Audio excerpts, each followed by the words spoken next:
দল, আমাদের ভিন্ন আদর্শ, আমাদের ভিন্ন পথ, আমাদের এক পথটা হচ্ছে বাংলাদেশকে রক্ষা করতে হবে। আমরা একটা জায়গায় সবাই আমরা একমত হয়েছি যে আমাদের স্বাধীনতা সার্বভৌমত্বের ব্যাপারে কোনো ছাড় নয়।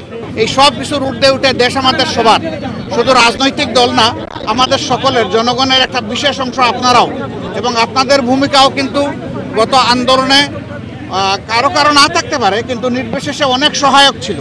এই জন্য সেই ভূমিকার জন্যও আমি আপনাদেরকে অভিনন্দন এবং ধন্যবাদ জানাচ্ছি। আগামীর বাংলাদেশ গঠনে পথে পথে আমরা বিভিন্ন অন্তরায় দেখতে পাচ্ছি, বিশেষ করে পার্শ্ববর্তী দেশ, তারা আমাদের প্রতিবেশী। আমরা তাদের সাথে সৎ প্রতিবেশী সুলভ সম্পর্ক চাই, কিন্তু সাম্প্রতিক কিছু ভূমিকা ছিল অত্যন্ত উস্কানিমূলক, অসহিষ্ণু, অগ্রহণযোগ্য। আপনারা এটা দেখেছেন।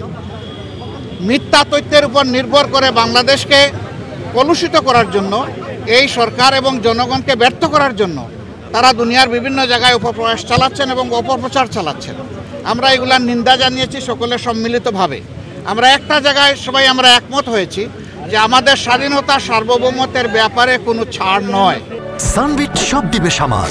সানবিট ম্যাজিক প্রেস, ডিশওয়াশিং এর মাথা ঘোরানো সলিউশন। এখানে আমরা সিমেন্টেড থাকব, যেমন অতীতে ছিলাম, যেমন সম্প্রতি 5 অগাস্টে এই 24 সালে আমরা ছিলাম, এইটাই আমাদের অব্যাহত থাকবে। এখানে পরামর্শ এসেছে রাজনৈতিক শীর্ষ নেতৃবৃন্দের সাথে, যেমন মত বিনিময় হয়েছে, ছাত্র সংগঠনগুলোর সাথে হবে, বিভিন্ন ধর্মীয় সম্প্রদায়ের সাথে হবে, আপনাদের সাথে হবে। আমরা সেই প্রস্তাব রেখে এসেছি এবং আমরা আশা করছি আপনাদের সাথেও মত বিনিময় হবে। এই সমস্ত অংশীজনদের সাথে মত বিনিময়ের পরে একটা জাতীয় ঘোষণা আসবে সরকারের পক্ষ থেকে। আমরা সেই ঘোষণার অপেক্ষায় থাকব এবং এই ক্ষেত্রে আমাদের যার যা প্রয়োজনীয় পরামর্শ আমরা সেটা দিয়ে সরকারকে সহযোগিতা করব। আরেকটি বিষয় আমরা অত্যন্ত ক্লিয়ারলি আমরা জানিয়ে দিয়েছি, এক্সট্রিমিজম বা চরমপন্থা যে দিক থেকেই আসুক আমরা তাকে ঘৃণা করি। এটাকে আমরা কোনো অবস্থায় প্রশ্রয় দিব না এবং মেনে নেব না। এটা যে রূপ নিয়েই আসুক, সকল রূপের আমরা চরমপন্থাকে আমরা ঘৃণা করব এবং প্রশ্রয় আমরা দিব না কেউ। এই ব্যাপারে আমরা সকলে একমত হয়েছি। আরও অনেকগুলো বিষয়ে কথা হয়েছে। আমাদের দেশের ভাবমূর্তি নষ্ট যারা করছে তাদেরকে বোঝানো যে তোমরা আমাদের প্রতিবেশী, আমরা যদি ভালো থাকি তোমরাও ভালো থাকবা, আমরা ভালো না থাকলে তোমরা ভালো থাকবা কেমনে। এই বিষয়গুলো তো আসবে, অবভিয়াসলি আসবে।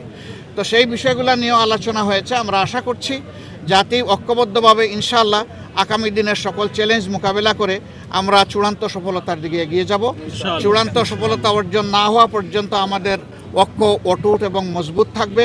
চূড়ান্ত সফলতায় এসে যাওয়ার পরেও প্রিয় দেশের জন্য আমরা ঐক্যবদ্ধ থাকব। আপনাদের সকলকে ধন্যবাদ। আসসালামু আলাইকুম।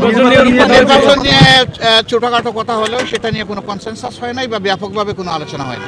আচ্ছা, থ্যাংক ইউ আপনাদের সকলকে ধন্যবাদ। এশিয়ান টেলিভিশনে ধন্যবাদ। আরো দেখা হবে ইনশাআল্লাহ, আরো কথা হবে। আসসালামু আলাইকুম। দোয়া করবেন। খুলনা মহানগরী দবিরউদ্দিন মোল্লা ছিলেন। Thank you. Asian television.